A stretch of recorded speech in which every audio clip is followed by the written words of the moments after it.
से कड़ी जोड़ते जाओ, कड़ी से कड़ी जोड़ते जाओ, जो जंजीर बन जाती है मेहनत पे मेहनत करते जाओ तो तकदीर बन जाती है। नमस्कार, सुस्वागतम, वेलकम, अभिनंदन।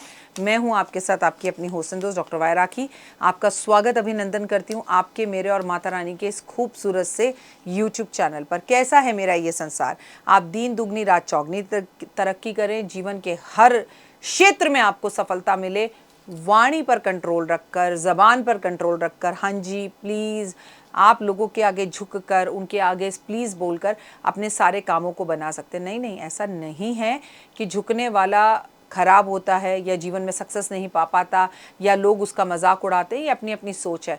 मैं तो एक बात जानती हूँ, जब पेड़ पौधे फूलों से, अंगूरों से, सेबों से या किसी भी चीज़ से लद जाते हैं तो वो भी झुक जाते हैं, और झुका हुआ फल ही पेड़ दे पाता है और लोग उसे पसंद करते हैं, उसे प्रणाम करते हैं। तो ये अपने आप में बेहद खास बात है।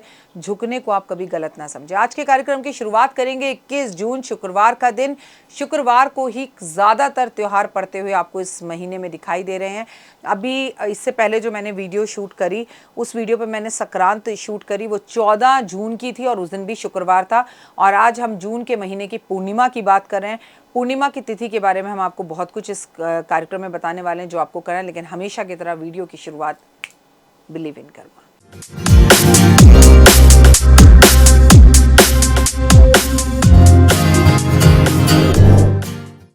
हाँ जी, तो आप मुझे आज ये लिखकर बताएंगे अपनी इस वीडियो में कि आपने ऐसे क्या क्या कर्म करे जिससे आपकी जीवन में आपने परिवर्तन देखे। हाँ, ये बात तो सब लिखते हैं, नहीं मैं जिसका भला करती हूँ वही मेरे साथ बुरा करता है।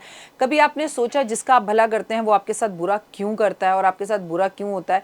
तो आपके पिछले 100 जन्मों के कर्म कहीं ना कहीं तो अटके हुए हैं।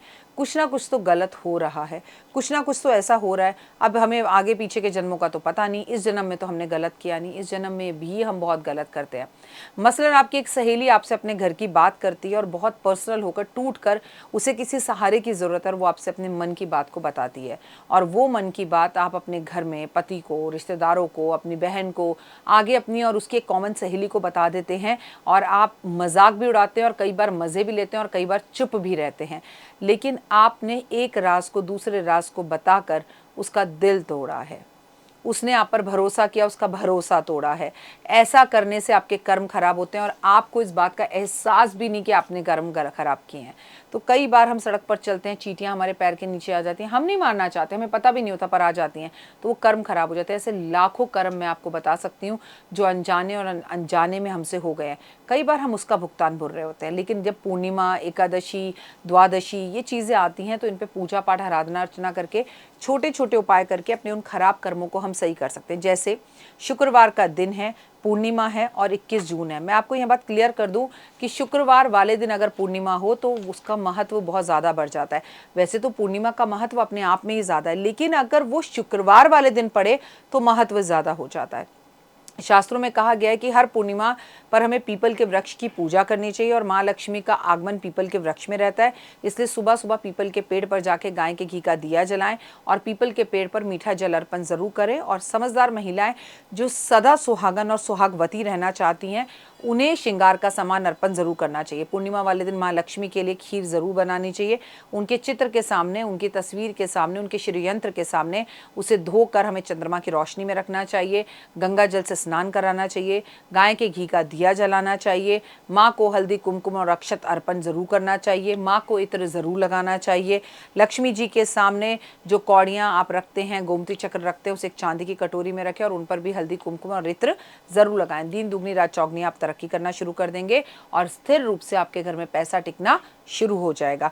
पूर्णिमा वाले दिन आपको 15 से 20 मिनट तक चंद्रमा को लगातार देखना चाहिए। मैं तो कहूँगी चंद्रमा में बैठ के पूरे परिवार को एक साथ खाना खाना चाहिए। चंद्रमा बैठ के व्हाइट कलर के कपड़े पहन के मेडिटेशन करना चाहिए।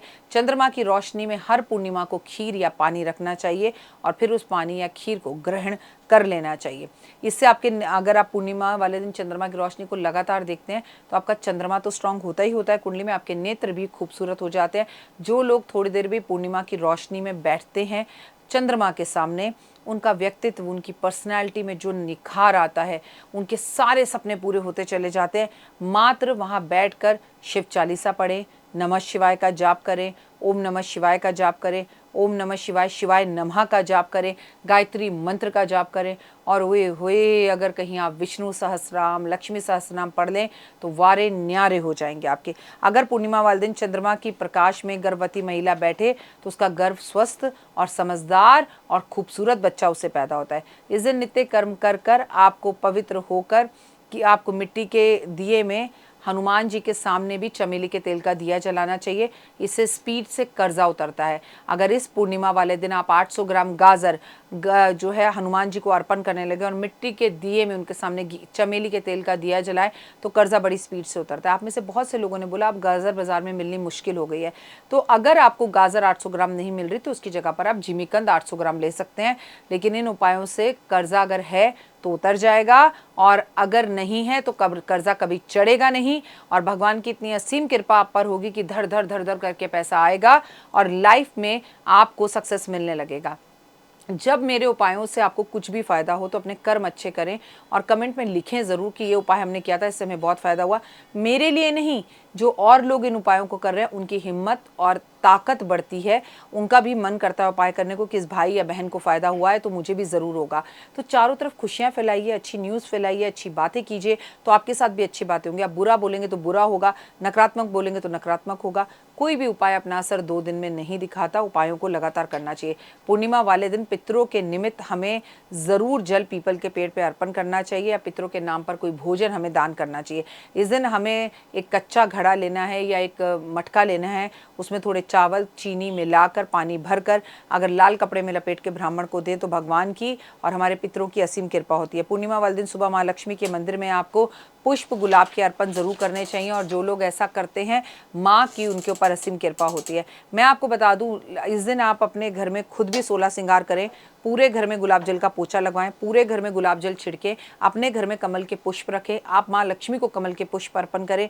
अगर एक माला अर्पण कर सकते हैं तो बहुत अच्छा, अगर आप माला अर्पण नहीं कर सकते हैं तो कम से कम एक कमल का पुष्प अर्पण ज़रूर करें। इस दिन आपको हवन करना चाहिए और हवन करके माँ लक्ष्मी को नमस्कार और प्रणाम करना चाहिए। माँ लक्ष्मी की असीम कृपा आप पर होती है। जो पूर्णिमा पर अपने घर में हवन करते हैं, लक्ष्मी उनके घर में स्थिर रूप से बैठती है, अग्नि देवता का वास उनके घर में होता है और भगवान की असीम कृपा आप पर सदैव बनी रहती है। लेकिन एक बात याद रखें, पूर्णिमा पर 99.9% बालों को बांध के रखें, नीले काले कपड़े ना पहने, किसी और के घर पे पूर्णिमा पे भोजन ना करें। अगर आप 100 सेर का दान करना चाहें तो जी हाँ, आप 21 जून की पूर्णिमा शुक्रवार वाले दिन से 100 सेर के दान को शुरू कर सकते हैं।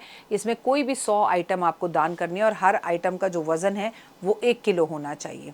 मतलब 1 किलो दाल, 1 किलो चावल, 1 किलो चप्पल, 1 किलो कपड़े, 1 किलो आप जो है मिठाई, 1 किलो जो भी आप खाने पीने की, 1 किलो साबुन, 1 किलो शैम्पू, जो भी चीज़ हम शेयर करें वो 1-1 किलो के उसमें करें तो हमें इससे बहुत ज़्यादा लाभ होगा और आपकी लाइफ में ज़बरदस्त वाले चमत्कार देंगे। फिलहाल मुझे दीजिए इजाज़त।